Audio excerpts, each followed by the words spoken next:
Isang magandang umaga, tanghali at gabi po sa ating lahat dyan sa Pilipinas. Sa mga subscribers ko po na sumusuporta sa aking content, maraming salamat po sa mga parents po natin, papananay, tatay, lola at lolo, kapatid, kuya, ay maraming salamat sa suporta na binibigay niyo po sa aking content. Lalong-lalo na po sa ating Panginoong may kapal dahil binibigyan po niya tayo ng wisdom, knowledge, and understanding para makabuo po ng aking content or sa ating content ng update sa ating itulo sa buhay. Mabuhay ka Panginoon at salamat din sa pang-araw-araw na binibigay mo sa amin na pagkain at hindi lamang po yan, kundi maraming salamat din po sa binibigay mo sa amin na buhay na kung saan po ay lahat ng problema ay nalulutasan namin dahil po sa iyo. Dahil nananalig po kami sa iyo at yan po ang aking dasal at pasasalamat po. God bless po sa ating lahat. Umpisahan na po natin ng update sa Kim Pao at iba pang showbiz ganap. Okay. Update na naman tayo sa paborito nating love team na kung saan ay sila Kim Chiu at Paolo Avellino na naman ang ating update at ang ating topic. Tatlo po yung ating itatopic sa ngayon na kung saan po ay si Paolo Avellino at saka si Kim Chiu ay pinatunayan na sa publiko. Ano na kaya ang sinasabi ng mga buzzers? Pangalawa naman po ay ang actress na kung saan ay ginipit si Paolo Avellino. At ang pangatlo naman ay kailan kaya magaganap ang kanilang kasal. Okay. Kuwan na po natin. Kwentuhan na po tayo. At sana naman, huwag niyong kalimutan i-subscribe, i-like, i-share, at mag-comment ng positibo sa aking content. Kasi isa rin po yan ang malaking tulong niyo po sa akin bilang isang content creator po. Okay. Umpisahan na po natin ang update natin kay Paolo Avellino at saka kay Kim Chiu. Okay, ito po yung inaabangan ng lahat. Nagtipon-tipon ang mga cast ng Hello Love Will Disappear. Kasama na yung dalawang direktor na kung saan po ay namataan ang dalawa, ang Kim Pao at saka si Paolo Avellino at saka si Kim Chiu sa kanilang attend meeting na ang pinagmimitingan po daw dun ay tungkol sa kanilang gaganapin na pangalawang bagong project. Marami kasi sa mga direktor sa ngayon ay humahangad at gustong makausap ang Kim Pao dahil alam po nila na yung kanilang bagong project sa ngayon ay puputok na naman sa madlang people at sa industriya. Hindi naman lingid sa ating kaalaman na pag ang isang project ay pumutok or very trending or viral, ay mas marami po silang magiging income po dyan. Kaya nga po, marami sa mga direktor sa ngayon ay gustong kausapin ang dalawa para sa ganoon ay makarami po sila ng project at para magkaroon po sila ng mas maraming income para sa kanilang preparasyon sa kanilang kasal. Ito po si Paolo Avellino at saka si Kim Chiu po ay nagsama ulit kahit katatapos lang yung kanilang taping. Nagsama sila sa pamamagitan ng dalawang direktor na kung saan ay may gaganapin na meeting.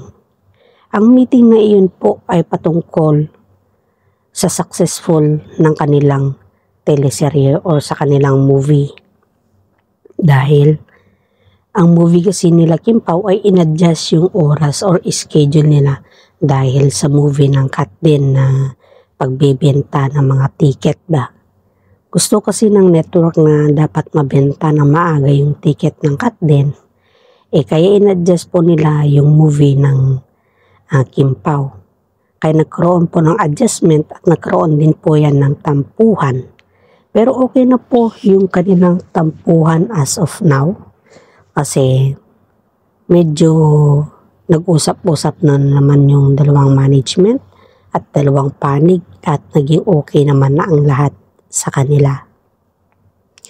Kaya nga po nung nag-usap-usap ang dalawang panig ay wala namang alitan pero may tampuhan lang. Dahil hindi naman dapat pwede na i-adjust yung movie ng ibang love team para lang sa pagbenta ng ticket ng cut din. Pero as of now naman po, ayon sa aking legit na sources, ay hindi sila Paolo Avellino at saka si Kim Chiu yung nagtampo sa network, kundi ang kanilang management po. Yan po yung katotohanan dyan na wag po natin na naman na ibahin or baka na naman mamaya sabihin kasi ng mga iba na sila Paolo Avellino at saka si Kim Chiu ang nagtampo.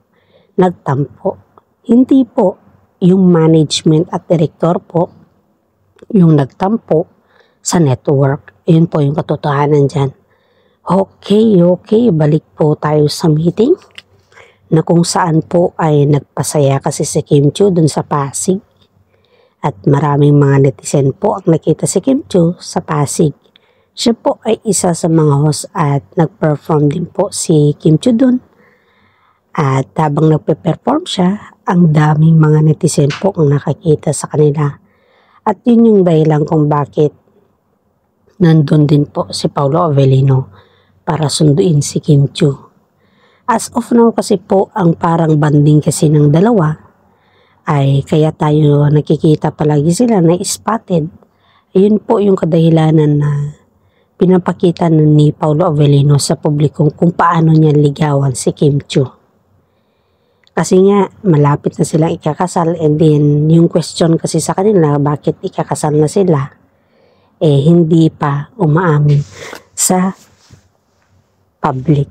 Kaya nga po pinapakita na ni Paolo Avellino yung sincerity, pagmamahal at paano siya ligawan ni Kim Chiu sa publiko sa pamamagitan ng ng simpleng pagsundo, pag-alaga at hawak kamay kay Kim Chiu sa mga public area na din po.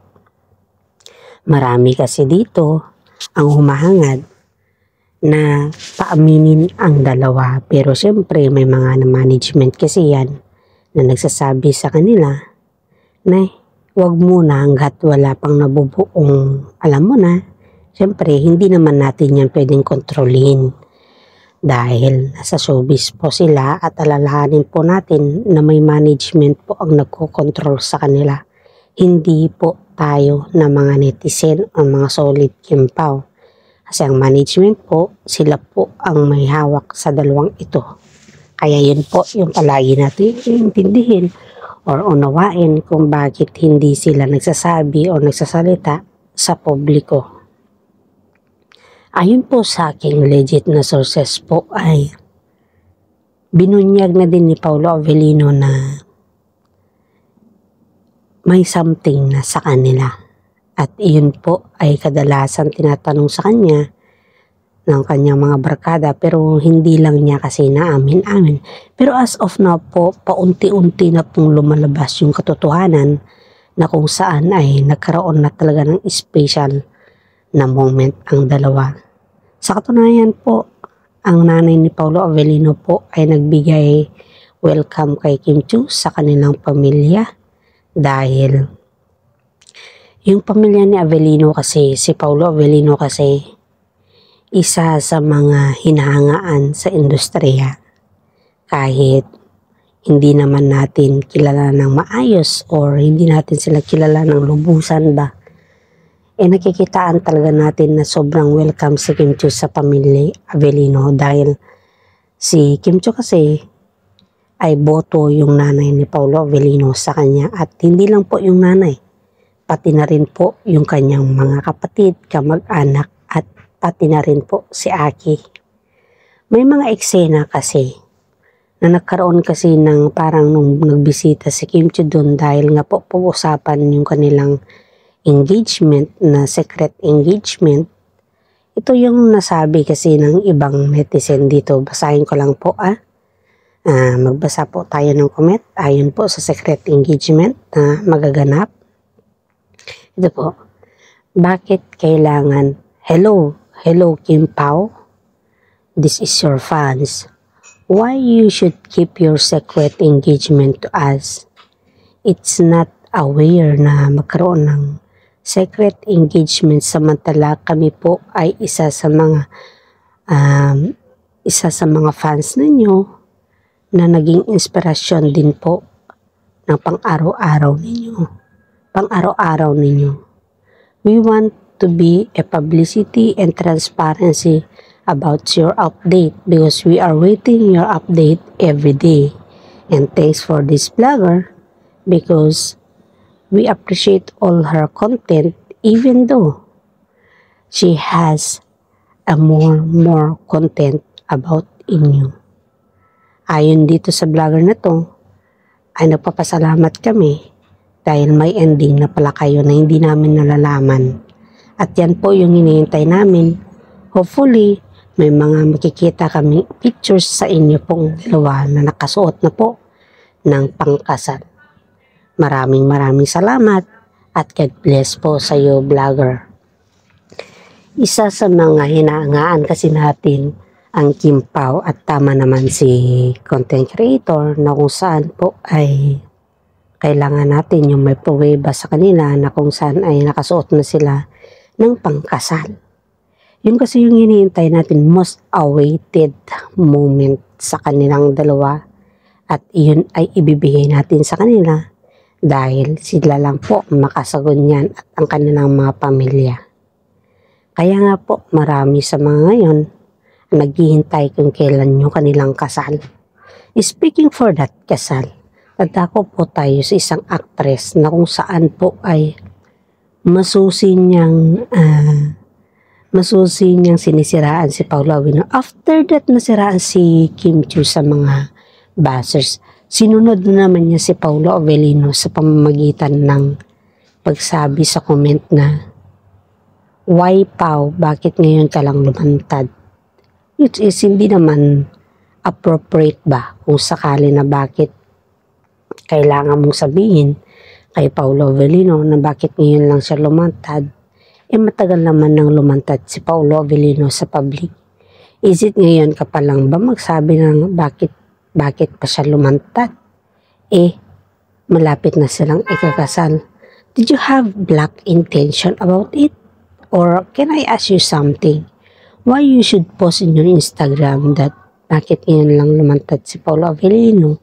In behalf, matagal naman na siyang lumantad. Correct me if I'm wrong. Alam namin kung sino ka. Lahat kami nakakaalam pero we don't want to take advantage para sabihin yung pangalan mo, actress. Kasi nga, may mga legit na sources kami ayon sa kaibigan ni Kimi na ikaw pala yung nagsasabi sa mga post na palagi palang may cryptic post ka pa nga at saka iniba mo yung pangalan mo sa Instagram at wala na din yung picture mo sa Instagram. Parang kumbaga may bagong account ka. At yun ay nag-i-start ka na lahat ng mga comment mo o mga post mo ay patama sa Kim Pao. Maraming nakakapansin dyan guys. Sa actress na yan. Ewan ko kung anong intention niya. Why she posted like that? Please comment down below para magkaroon po tayo ng idea patungkol sa actress na to na hindi naman natin alam kung ano yung kanyang intention. Kasi pati rin ako, may alam akong idea.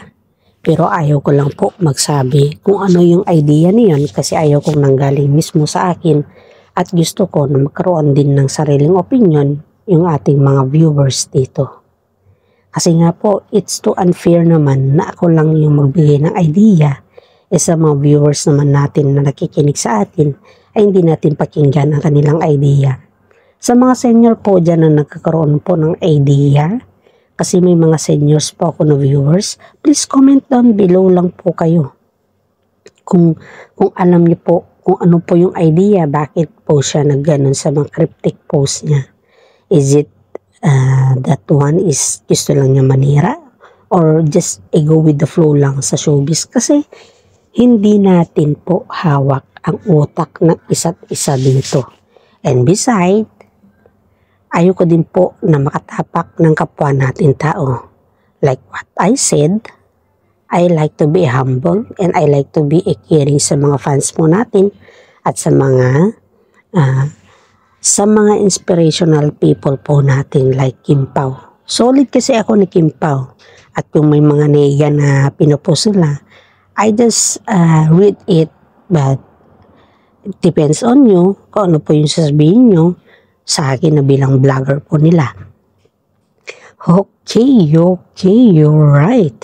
Dadako na naman po tayo sa kung kailan yung kasal at kung ano po yung mga preparasyon sa Kim Pao. Okay. Kasi ayon po sa aking legit na sources po ay parang magkaiba kasi yung kasal. Dahil we know already that Kim Chiu is a half, right? Hindi naman natin dinidiskriminasyon yung kalahati ni Kim Chiu na bilang Chinese ba. I'm not saying na dinidiscriminate natin yung ganon. I'm just trying to say is parang may kasal sa China, tradition nila yun, at saka may kasal din sa Pilipinas, parang ganon.